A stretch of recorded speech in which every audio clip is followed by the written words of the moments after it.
Saya akan bahas perkembangan Islam di wilayah Afrika.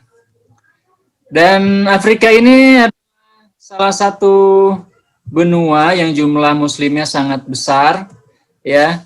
Dan kenapa begitu? Karena kalau Anda lihat di sini Afrika itu dia lokasinya pas bersebelahan dengan Jazirah Arab. Nah, Jazirah Arab ini adalah pusat dunia Islam. Di situ ada Ka'bah, ya, tempat lahirnya Nabi Muhammad SAW. Dan karena lokasinya yang dekat, maka Afrika ini menjadi wilayah yang banyak disinggahi oleh orang-orang Arab. Baik itu untuk berdagang, kemudian juga untuk tempat tinggal. Ya, jadi banyak orang Arab juga tinggal di Afrika. Kalau Anda ke Afrika, di situ banyak negara-negara yang menggunakan bahasa Arab sebagai bahasa resmi, seperti Mesir, Aljazair, Tunisia, Maroko. Kemudian juga di wilayah timur sini, ada negara Sudan, Somalia, Chad, ya. Chad itu, ini Chad ini ya. Chad itu dia bahasa resminya juga. Ya, jadi tidak hanya di Jazirah Arab yang menggunakan bahasa Arab, tapi juga sebagian wilayah Afrika itu mereka menggunakan bahasa Arab. Dan setahu saya, statistik terakhir yaitu menunjukkan bahwa Afrika adalah satu-satunya benua yang mayoritas penduduknya Muslim. Ya, jadi satu-satunya benua yang mayoritas penduduknya Muslim. Sedangkan di Asia, Eropa itu mayoritas non-Muslim. Nah, Afrika sendiri dibagi menjadi beberapa wilayah pembagian. Ya, di sini ada pembagiannya.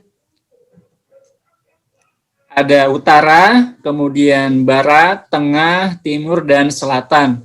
Nah, yang akan kita bahas ini nanti hanya beberapa negara saja di bagian utara, bagian timur, barat, dan selatan. Jadi kita tidak bahas semua negara ya, karena jumlahnya sangat banyak. Anda bisa lihat satu wilayah aja nih, wilayah utara 7 negara, selatan 10 negara, barat 15, timur 14, tengah ada 9 negara. Nah, kalau kita lihat dari strukturnya, yang mayoritas Islam itu kebanyakan di wilayah utara, timur, dan barat. Utara, timur, dan barat. Di utara Anda bisa lihat ada Mesir, kemudian ada Libya, kemudian ada Aljazair, Maroko, ya. Ini dia menjadi Muslim karena sudah dilewati oleh pasukan Islam. Jadi dari Jazirah Arab di masa Umar bin Khattab masuk ke Mesir, kemudian di masa Bani Umayyah masuk sampai ke Maroko.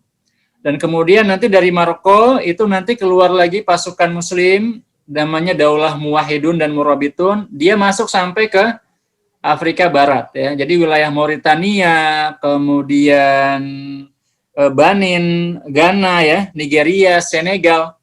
Nah, Senegal itu mayoritas Islam. Kemudian Mali, ya, mayoritas Islam, itu mereka mengenal Islam melalui kerajaan namanya Daulah Muwahhidun dan Murabitun. Setelah mereka Islam, kemudian mereka nanti mendirikan kerajaan-kerajaan Islam sendiri. Sedangkan kalau di wilayah timur, selain melalui pasukan, ya, pasukan dari Mesir sampai ke Sudan, nah tapi di bawah-bawah sini, nah Somalia, ya, nah ini Somalia, Ethiopia, Kenya, ini mereka mayoritas Islam, ya, sampai Tanzania. Kalau Tanzania itu kurang lebih 40% Muslim, jadi 60% Kristen. Nah, kalau di timur ini mereka kebanyakan melalui perdagangan. Ya, jadi seperti Indonesia, mereka tidak didatangi pasukan perang, tetapi mereka mengenal Islam melalui pedagang yang datang, saudagar, ya, pengunjung, ya, orang-orang Arab yang hijrah ke sana itu mereka mengenal Islam. Jadi dari sini kemudian berkembang juga sampai ke wilayah lain. Nah, kalau jadi yang mayoritas Islam itu Niger, ini mayoritas Islam. Dan Niger ini adalah Anda perlu tahu juga negara dengan angka kelahiran tertinggi di dunia. Niger ini per keluarga rata-rata memiliki anak itu 7. Itu angka tertinggi di dunia. Kalau di Indonesia rata-rata anak itu 2, ya, statistik terakhir ini. Satu keluarga 2,4 anak. Di Niger itu 7. Jadi hampir semua orang keluarganya lebih dari 7, ya, sekitar 7. Dan dia Muslim. Kemudian Mali ini Muslim, Mauritania Muslim, Senegal Muslim. Côte d'Ivoire, ya, Côte d'Ivoire ini Pantai Gading, ini juga Muslim. Kamerun ini juga Muslim. Nigeria 60% Muslim. Jadi perkembangan dari utara ke bawah itu mereka melalui perdagangan, ya, kemudian penyebaran secara damai, seperti yang terjadi di Indonesia Nusantara, ya. Nah, sedangkan di wilayah utara ini yang Islamnya paling kuat. Jadi pusat Islam secara umum di Afrika itu ada di Mesir sebagai pusat kebudayaan, ilmu pengetahuan, keilmuan, karena di sana juga ada Al-Azhar, ya. Nah, kalau kita lihat runtutan sejarahnya, ini juga Anda bisa baca di buku, ya. Cuma kalau di buku ya lebih apa namanya? Gambarnya tulisan doang gitu, ya. Kita kalau baca pusing. Nah, jadi pertama kali masuk Islam ke Afrika itu di masa Nabi Muhammad SAW ketika terjadi hijrah, ya, pada tahun kelima kenabian. Itu pertama kali hijrah kemana? Ke Habasyah. Habasyah itu Ethiopia. Jadi dia di wilayah Afrika Timur, ya. Nah, wilayah-wilayah sini Ethiopia.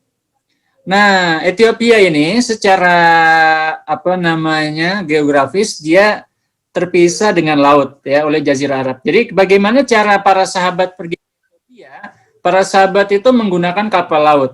Jadi dari Mekah di sini, ya, di dekat pantai sini. Jadi Mekah itu nggak terlalu jauh dari pantai. Kemudian mereka hijrah ke Ethiopia. Dan Ethiopia ini sebuah wilayah yang sudah sering dikunjungi oleh pedagang-pedagang Arab. Jadi orang-orang Arab itu mereka berdagangnya tidak hanya di wilayah Jazirah Arab, tapi juga ke Ethiopia.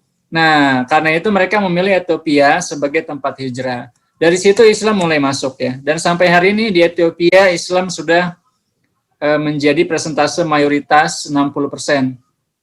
Kemudian pada tahun 6 Hijriah, Rasulullah mengirim surat kepada penguasa Mesir, yaitu Muqawqis. Dan saat itu penguasa Mesir tidak menerima, ya, Islam tidak diterima saat itu. Jadi dari beberapa negara yang dikirimi surat oleh Nabi Muhammad, ada Romawi, kemudian Persia, kemudian Mesir, Yaman. Satu-satunya yang menerima adalah Yaman. Kemudian Rasulullah mengirimkan para pendakwa, ya, guru-guru untuk mengajar Islam di Yaman. Sedangkan di wilayah lain tidak. Maka dari itu kemudian pada masa Umar bin Khattab terjadi perluasan wilayah, ya, atau yang dalam istilah Islam Al-Fathul Islami, pembukaan wilayah. Nah, kenapa harus dibuka, ya? Karena Islam memang ingin mewujudkan keadilan. Jadi secara umum ketika Islam masuk, Islam itu tidak memaksakan agama, tetapi memberikan kebebasan beragama. Meskipun nanti ada perbedaan perlakuan, ya. Kalau yang Muslim dia tidak bayar jizyah, tapi bayarnya zakat. Kalau orang non Muslim tidak bayar zakat, tetapi bayarnya jizyah. Jizyah ini seperti uang keamanan, ya. Sebagai gantinya orang Muslim menjaga harta orang-orang non Muslim, kemudian melindungi mereka dari serangan luar, ya. Itu yang disebut dengan jizyah. Maka sejak tahun 640 Masehi itu Islam sudah masuk menguasai Afrika. Setelah penaklukan di Syria berhasil, ya, kemudian Islam masuk ke Afrika. Dan Muslim, orang-orang Mesir sangat senang, ya, kedatangan orang Muslim di Mesir, karena orang Muslim itu tidak sekejam orang Romawi dan juga tidak tidak ada pembayaran pajak yang besar, ya. Dan tidak lama kemudian banyak dari orang Muslim, orang Mesir masuk Islam.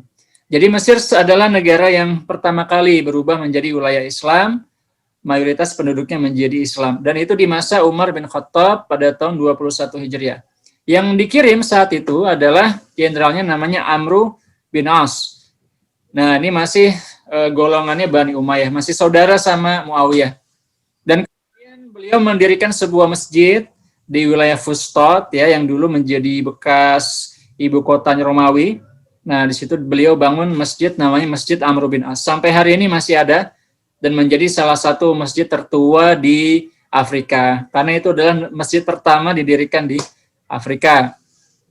Nah, kemudian pada tahun-tahun selanjutnya di masa Bani Umayyah terjadi perluasan wilayah lagi. Pada tahun 708 Masehi, nah, Musa bin Nusair, ini beliau hidup di masanya Al-Walid bin Abdul Malik, kemudian Abdul Malik bin Marwan.